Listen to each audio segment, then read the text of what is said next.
Écoutez, si j'en crois tout ce que j'ai entendu ce soir, je dois dire que je suis un homme heureux, parce que moi, lorsque j'avais 17-18 ans en terminale, j'ai rencontré ma prof de philo, et à partir de ce jour-là, je me suis dit que c'était ça que je voulais faire. J'ai fait de la philo, je suis prof de philo ici, et même doyen de la faculté de philosophie ici à l'Université catholique de Lyon.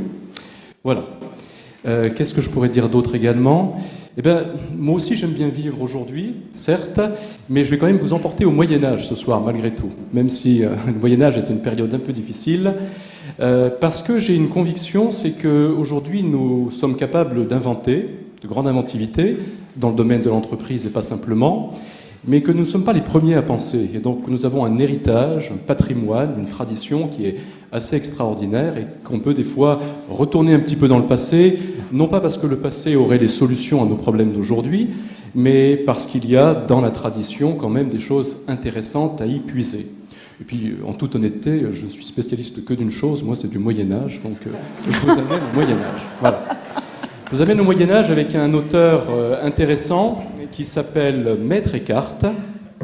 C'est un religieux dominicain qui a prêché dans la vallée du Rhin. C'est un des premiers à écrire en langue vernaculaire, c'est-à-dire en vieil allemand. Et puis il a aussi enseigné à l'Université de Paris en latin. Et c'est un grand maître spirituel, un philosophe, qui a beaucoup insisté sur la question du détachement. La question du détachement, j'aimerais voir avec vous ce soir une figure en particulier très intéressant dans un de ses sermons, le sermon 84, c'est la figure de Marthe. Voilà. Alors, vous connaissez un peu, je suppose, l'évangile sur Marthe et Marie. Vous savez, Jésus qui se balade, qui arrive à Béthanie, et puis il va chez les deux sœurs, Marthe et Marie. Et Marie, elle est assise auprès du Seigneur, elle boit ses paroles, elle est contemplative. Et puis Marthe, elle fait la cuisine, elle est dans les affaires. Elle s'affaire, dit le texte. Et en fait, Eckhart est un des seuls dans la tradition, c'est le seul, qui en fait considère que le véritable spirituel, c'est pas celle qui est assise auprès du Seigneur, c'est celle qui est dans les affaires, c'est Marthe, qui est la figure du détachement pour lui. Ça, c'est très intéressant. C'est d'autant plus intéressant qu'il faut essayer de comprendre ce détachement avec la phrase du Christ qui lui dit, vous savez, Marthe, Marthe, tu te soucies pour beaucoup de choses. Donc comment peut-on concilier le détachement et le souci ?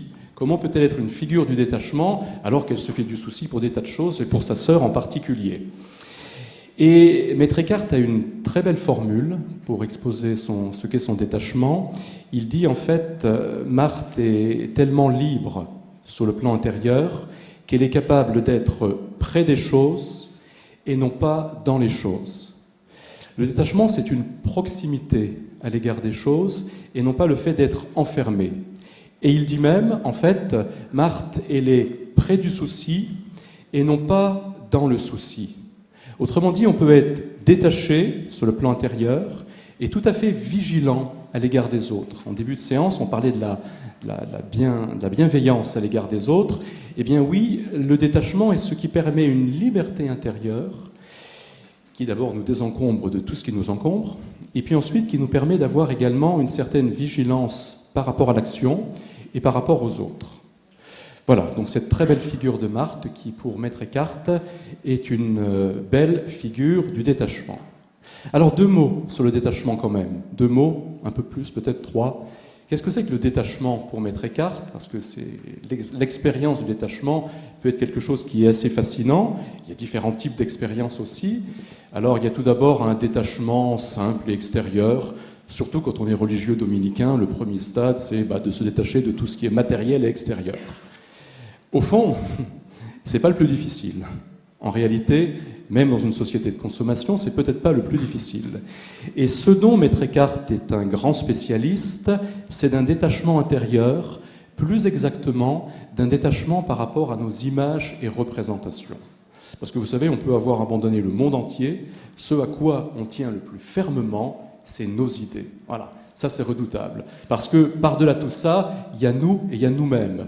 Et ce dont il faut se détacher, c'est de nous-mêmes. Ou plutôt, ce qu'est le détachement, c'est un exercice qui nous permet de se détacher de tout ce que nous ne sommes pas pour s'attacher à l'essentiel, pour s'attacher à ce que nous sommes vraiment. Autrement dit, c'est toute une expérience qui traverse l'existence humaine, qui nous permet d'éviter ce qui est extérieur et artificiel. Et quand je dis ça, je ne critique pas du tout. On passe son temps à être à la surface des choses, à être en représentation, à être en représentativité, etc., etc. Il faut l'être. Mais de temps en temps, c'est pas mal aussi de coïncider un peu avec soi-même, avec ce qu'on est. L'expérience du détachement, c'est cette pratique d'une liberté intérieure. Alors, concrètement, ce que dit Maître Eckhart, quand il choisit la figure de Marthe, il dit que cette liberté intérieure qu'on peut trouver en nous est quelque chose qui est fondamental pour l'action. C'est ce qui évite la dispersion et c'est ce qui évite également l'activisme. Comment être efficace dans l'action? Peut-être aujourd'hui par une certaine forme de liberté. Il emploie une image qui est très belle également, c'est l'image d'une porte. Et il dit ceci: pour que la porte puisse très bien fonctionner, s'ouvrir aux aléas du monde extérieur, eh bien, il faut qu'il y ait une colonne vertébrale, un gonds qui soit suffisamment solide à l'intérieur pour que justement cette porte elle puisse s'ouvrir et se refermer en permanence. Alors, vous l'avez compris, le détachement, pour lui, c'est certainement pas une forme d'insensibilité ni d'indifférence. Je dirais plutôt que c'est une forme d'indépendance. Se découvrir suffisamment indépendant pour être efficace au quotidien et même vigilant à l'égard des autres. Voilà, une forme d'indépendance et de liberté intérieure. On peut bien faire le tour du monde, enfin on fait le tour du monde d'ailleurs, on n'aura jamais fini de faire le tour de l'espace qui est à l'intérieur de nous. Et l'expérience du détachement nous fait découvrir combien il y a en nous cette profondeur, et cette profondeur, qui est aussi un grand mystère, est pour nous une richesse.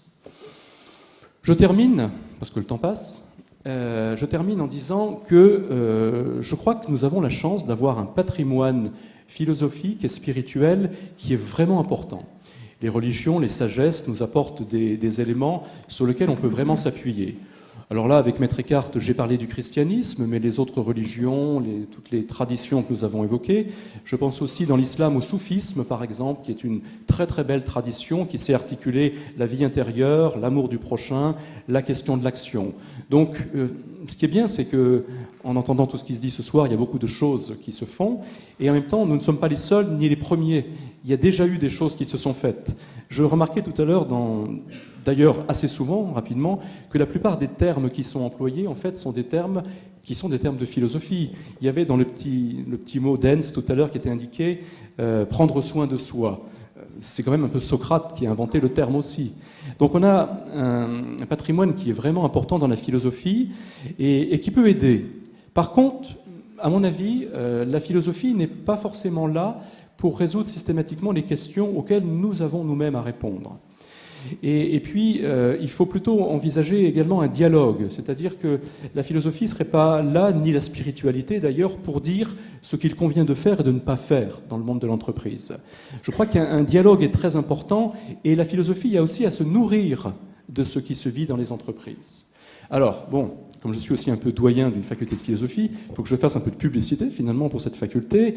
On a essayé de faire ce lien très fort en faisant un master philosophie et management, précisément, depuis quelques années, qui allie ce dialogue assez intéressant entre des humanités et des techniques qui sont très proches de l'entreprise, avec tout un réseau d'ailleurs qui s'est constitué et qui fonctionne bien, voilà, qui permet d'avoir d'ailleurs une autre vision peut-être de l'entreprise, et puis des projets de recherche toujours sur le Moyen-Âge, parce qu'il est toujours important d'être très au fait de ce qui se fait aujourd'hui, mais aussi de ce qui se cherche à travers les grandes religions.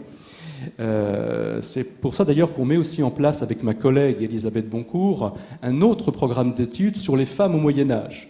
Je ne peux plus en parler parce que le temps est fini, mais c'est passionnant également de voir comment, au XIIe siècle, quand l'artisanat explose au Moyen-Âge, des femmes se sont mises à faire de l'artisanat des entreprises et qu'elles ont une manière très particulière de penser et de s'exprimer dans les choses qui est tout à fait spécifique. Pour finir, je suis bien d'accord en fait, et je reviens à mon auteur, Maître Eckhart, pour dire que ce qui est peut-être le plus important dans ce qu'il dit, en accordant toute son importance à la figure de Marthe, c'est qu'il y a une vraie positivité de l'existence humaine. C'est pas la figure de Marie qui est assise au pied du Seigneur, un peu dans une espèce de contemplation rêveuse qui l'intéresse. C'est vraiment quelqu'un qui est heureuse dans son existence et qui s'accomplit.